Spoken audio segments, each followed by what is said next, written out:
Welcome to tonight's Cabinet meeting. I just want to go through the fire evacuation, should that be required tonight.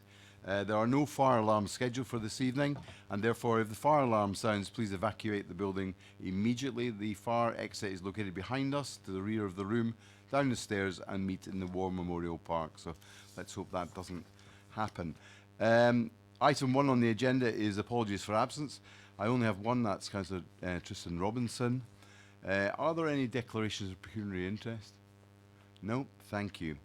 Urgent matters have not been brought to me for tonight's meeting, and the minutes are in the agenda that has been presented to you. Are you happy with those as a true and correct record? We are, thank you.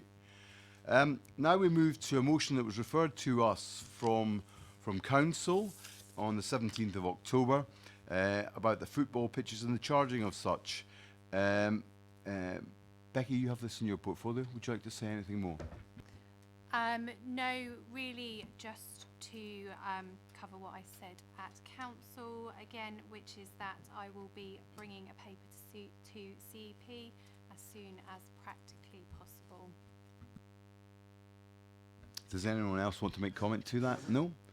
Then I accept that, and let's move on to the Council Plan, which is item 6 from 2020 to 2024.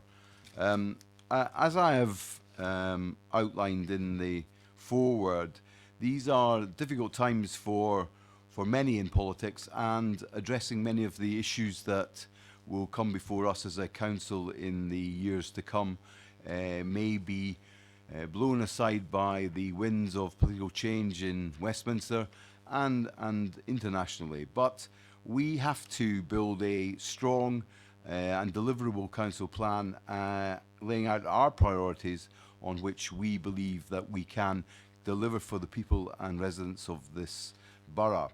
We have set out 4 main priorities: the strengthening of communities, the protecting and enhancement of our environment, the improving of safety, and planning for the future, for a future that is bright and optimistic for our residents now, and for the future children of our borough, and for our jobs and businesses that will relocate here in the coming years. I believe that this consultation, for that is what it is at the moment, this is a draft council plan, to allow our consultees to come back to us and say what they would wish of us to alter, where they can make improvements and strengthen our hopes and aspirations, and to give us a format in which we can build a more robust council plan in the years to come. So I throw it open to you for this consultation. I know that you have already fed in, so I thank you as a cabinet for that, and it gives you an opportunity to add anything that you think can be strengthened tonight, and to encourage others to join that consultation to improve what we have done as a cabinet and an administration to formulate what we will be putting to our residents in the future. Simon? If I may, thank you. Really, we have the paper in front of us, and as you say, for consultation, but I think it is worth underlining that we continue our support for communities and to help them where they seek improvement to their local area. We continue to support the invaluable work of our voluntary sector and improve local community facilities through funding, which we will see in a later item as far as our budget. We also support the use of community assets to build community cohesion. More and more the borough is becoming a diverse place, and we want to build communities that enable everyone to have the best possible life. We continue to support local arts and cultural events that bring together and celebrate and value our differences. This will also show what is special about living in our borough and why we all love living here so much. This council plan shows that we recognise and embrace the principles of inclusion and equality, that improving health and mental well-being is a key priority for us. Physical and mental well-being are fundamental to healthy communities. We continue to push for suitable funding for provision of local GP services, hospital and community services, alongside new models of delivery going forwards to deal with the growing demand, and that we as a council will carry on working with partners like the Clinical Commissioning Group to ensure a wide range of accessible activities are available to everyone, both in modern health facilities and local community facilities close to people's homes. And we should be unequivocal that this explicitly means continuing, not starting, but continuing our work with our NHS partners to deliver a new general hospital for North and Mid Hampshire here in Basingstoke. This proposal has already achieved more support than the previous critical treatment facility, and we must all do our best to deliver this for our residents. That is clear. In addition to health, as a council, safety of our residents has always been one of our important priorities. Our community safety patrol officers work across the borough to improve the well-being of local residents, to reassure and respond to issues as they arise. The CSPOs work with the police and develop a deep understanding of local neighbourhoods and the needs of local residents and businesses. We will continue to work in partnership with the police to fight crime, and through the Safer North Hampshire Partnership, we will support crime reduction initiatives and work with our neighbouring councils to tackle cross-boundary crime like county lines, and work with partners to tackle serious and violent crime as well as knife crime. So I think it's important that we highlight that.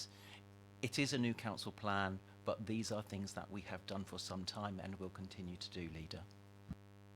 Thank you very much for that. Hayley? Thank you, Leader. I just wanted to say that I'm really pleased that in this council plan the environment is so high up the agenda, especially given the climate change emergency that has been declared. As the Leader has said, this is of course a consultation, and we really are keen to hear residents' views, especially on the really important topic of the environment. We as a council are taking the climate change emergency really seriously, and although a lot has been done, we don't deny there is still so much to do.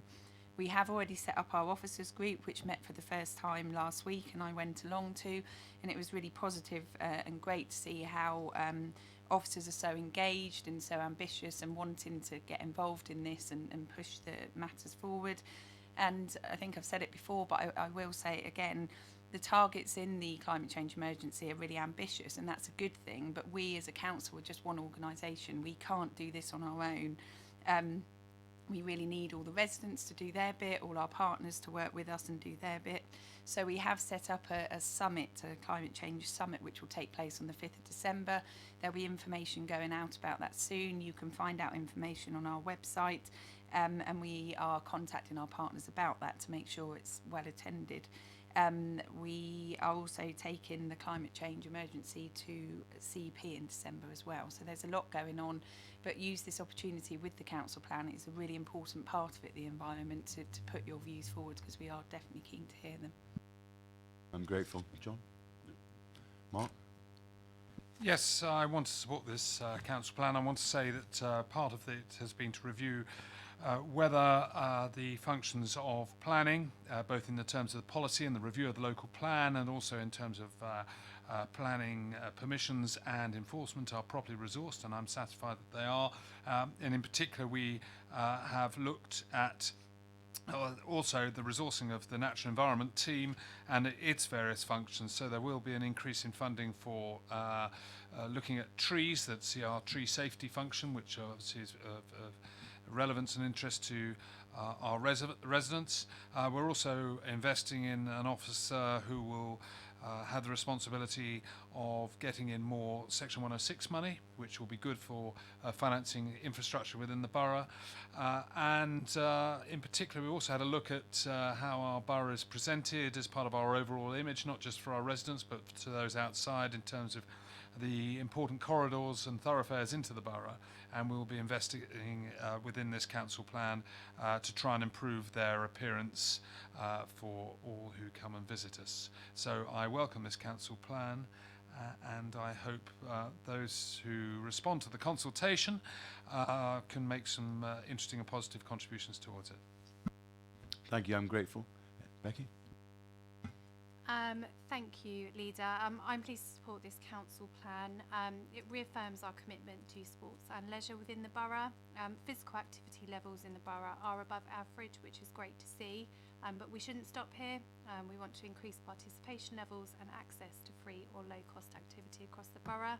We know that being active is so important for residents' physical and mental well-being, which which is why we've invested and will continue to invest in sports and leisure. We've invested in a number of artificial football pitches across the borough, enabling improved access to high quality facilities. We have a fantastic multi-sports facility at Down Grange, which has seen continued investment, most recently in a new hockey pitch due for completion soon. It's a real asset to our community and is used by many, and we'll continue to ensure it delivers value to our residents and enables sports to grow. We're also championing a landmark redevelopment of the Basingstoke Leisure Park, which will see fantastic new facilities available to our residents, and also a brand new aquadrome. Sports and leisure activities are a top priority for our residents, and I look forward to their feedback through the consultation of this council plan. I am grateful. Cabinet, are you content as it stands? Well, then it goes out for consultation. Let's look forward to the positive and ambitious comments that come back, and hopefully we have something on which we can build and make a better borough. I move now to the budget, which is item 7, and I hand it over to you, Hannah. Thank you, Leader. This budget fully underpins our new council plan. It's the reality of how we deliver those priorities and how we're going to work to make those happen, while also delivering value for money to our residents. So the report outlines budget proposals for 2020 and 2021, but also updates the council's medium-term financial strategy, which looks further than that. We have continued to take quite a varied approach in order to balance the budget, so that the cost isn't always placed on residents. That although we do need to increase some services because the cost of running them is increasing, and we can't change that, we are also putting more pressure on ourselves to get more from our investments and work with other councils in order to bring more money in. A significant amount of the annual income the council receives comes from returns on our investments, and we've seen particularly strong investments as part of our property investment strategy. There are some services that we are reviewing, which can be detailed further in the report, mainly to ensure that they're run efficiently and that our residents are getting the best value for money for those. We're also trying to ensure that where services are optional, the cost of those is placed on the residents using them, or visitors using them, and not on the council taxpayers. This budget strategy supports the emerging council plan, as I've already said. It will, by funding more community safety patrol officers, help our improve safety. It will strengthen our communities. It will be protecting and enhancing our environments, and it also will enable us to plan for the future. Colleagues have already outlined some of their key priorities in those areas, but I imagine others may also want to comment again. It also includes a councillor community grant scheme. This is quite vital. We've always been very proactive in supporting our local communities, but where we feel there has been a gap has been in terms of smaller, flexible grants at a very ward level basis, and this community grant will enable that. It should also be noted that this report does cover revenue spending only, and an update to the capital programme will come in February. So I would ask Cabinet to note the bulk of this report, and then also approve that our budget proposals go out to consultation. It will go out in line with the council plan, same consultation, and as Ken has already said, we will be very keen to hear residents' views. Thank you. I'm grateful for that and for putting this together with your officer team. So, John, would you like to say something on this budget? Thank you, Leader. I'm delighted to support this report and Councillor Golding. It demonstrates the continuing sound and prudent management of this council's finances in the face of increasing cost pressures, increasing demand for our services, and reducing financial support from central government. That we are able to meet these challenges, find further savings, and extend services while maintaining their quality reflects the benefit and importance of Conservative councillors being in charge of this council's finances. I'm especially pleased that we're finding additional money as a rural borough councillor for our community safety patrol officers. I don't think everyone appreciates that service is funded by the borough alone, and the fact that we're finding more money for it is during these stringent times is a testament to how well the finances are managed. I'm also pleased that this budget addresses the huge challenges we need to confront in relation to the climate change. And finally, I'm pleased that this budget also provides for further investment into our town centre. The town centre is the beating heart of the borough, and we are finding additional funding so that we can plan for the future of the town centre, working with our partners and making sure that the town centre is going to continue to be strong and popular and attractive and accessible and fit for the 21st century. I'm grateful, Simon. Thank you, Leader. It's really to build up on that particular point about community safety. I think we should all be rightly proud as a Cabinet that this budget announces that we will have increased funding plans to invest more than an extra 20% in the resources for this invaluable service with our community safety patrol officers, which, as the chair of the Safe North Hampshire Partnership, I can say with a lot of confidence it is the envy of many of our neighbours, and therefore making what is appreciated by all even better is actually a very positive step. I'm grateful for that. Mr. Cabinet, are we content? Then it goes out for consultation. I look forward to receiving some people's thoughts on this, giving us a way forward, but maintaining our strength and stability as a council financially, and that we can always support what is important to our residents through this budget. Good. Now we're moving on to item 7, which is the uptick of the Neighbourhood Plan for adoption for Wootton St Lawrence. Councillor Raphael. Leader, this is a recommendation that, subject to a favourable referendum result, the council, full council should make this neighbourhood plan. So we are recommending that to full council. Can I congratulate all those who worked hard on this report and for the support given by our officers to the Wootton St Lawrence team.